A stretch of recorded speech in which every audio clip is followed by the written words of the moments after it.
And welcome back to our community. Did want to give the website to you that Barb was talking about with the Young Entrepreneurs Consortium. You want to go to youngmindsgreatfutures.com. And speaking of young minds and great futures, we've got Don Cockcroft here with us, who's eternally youthful Yeah, right. and works with young people as well with the Fellowship of Christian Athletes. And joining us via phone, we've got Hannah Calhoun, who's the regional director. Good morning to both of you. Good morning. Good to be with you in that young thing. I'm going to be laughing for the next 15 minutes. Young mind, I don't know, but go ahead. Well, you go by a lot of nicknames. You've also been known as a cardiac kid, Don. You've had quite a fun career. Tell us a little bit about highlights you remember from professional football. Oh, my goodness, yes. I was blessed beyond measure, I guess, to have had the opportunity to play pro football, third-round draft choice out of a very small school in Colorado, Adams State College, by the Browns, and I jokingly say I fooled them for 13 years before they realized I couldn't kick, so I did pretty well.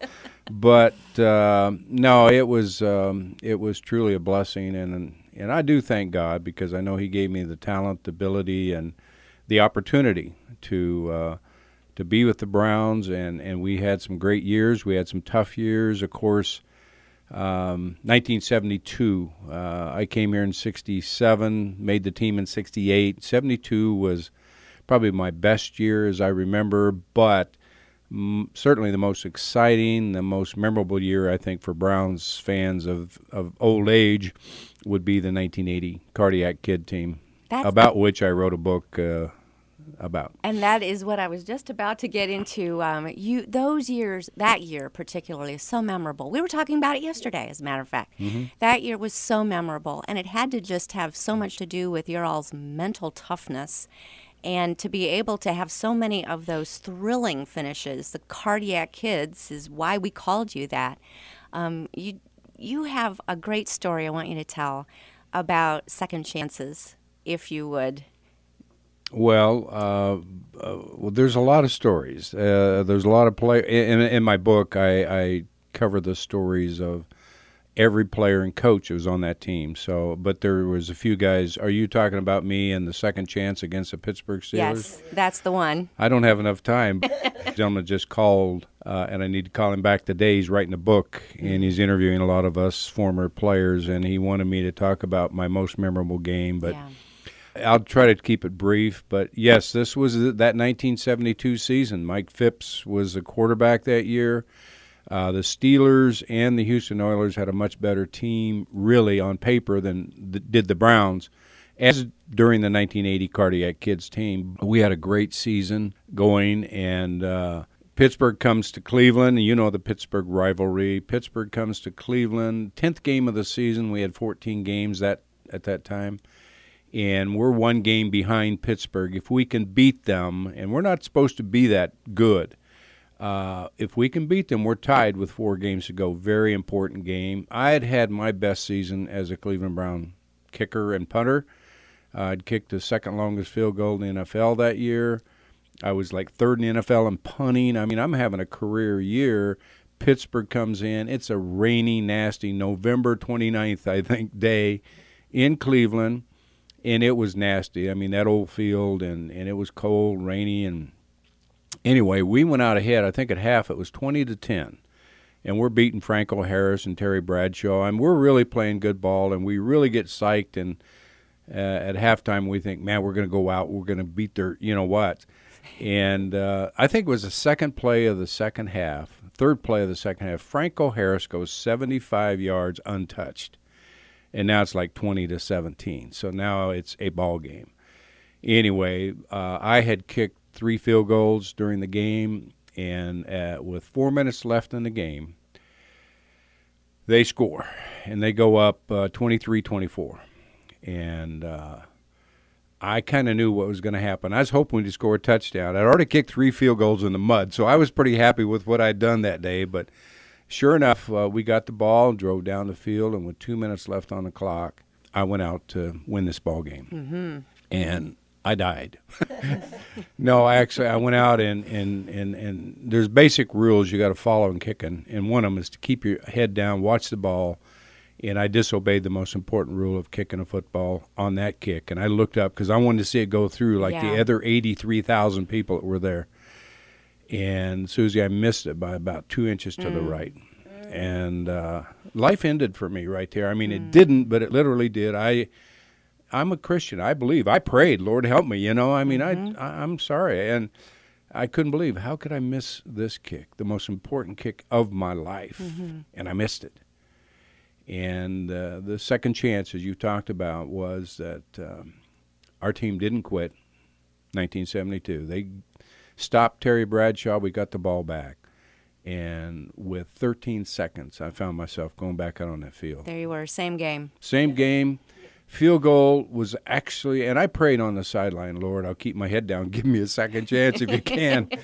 And I literally did. And I had a couple tell me I was going to get a second chance. Now, don't give up, you know. And bottom line is 13 seconds. And what was kind of scary, the ball was within about 6 inches of where it was when I missed before. But this time I obeyed the rules, and I kept my head down. And then when I kicked it, I knew it had to be good. When I looked up, I did see heaven. The ball sailed through, and we won 26-24. That was my second chance, and it kind of parallels my Christian life when God gave me a second chance to really know His Son in a real special way. So good, yeah. I just took half. But I asked because it's so good, and it leads so perfectly into what we're talking about now. You let other people know now. You let young people know about that second chance that God offers through your work with the Fellowship of Christian Athletes. And we're so happy to have Hannah Calhoun joining us as well. Don, you sit on the board, is that it? Yes. Barb and I, when I married Barb 15 years ago, we really got things kind of rolling here. She and I were on the board, and we got and I think the FCA was here, but yes, I serve on the board. Hannah is one of the most beautiful persons in the world. You've met her, you've talked to her, and I don't mean to make her feel bad there, but God has done through Hannah a phenomenal job in the last 3 years that she's been here to grow the FCA and so many schools.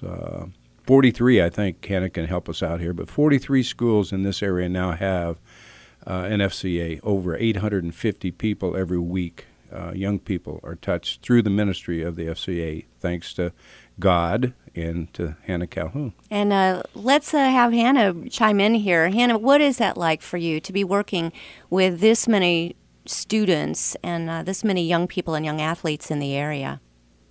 Well, it's really just a great privilege that I've been given. My background was as a teacher and a coach, and so when I moved here to Ohio, I knew that I was passionate about kids, and I was passionate about sports, and I was also passionate about Jesus.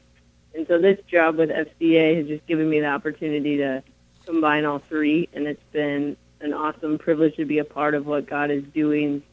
When I came on staff 3 years ago, we were at 6 schools, so to see that number now be 43 and, like Don said, over 850 kids a week that are being impacted by FCA ministry is just amazing.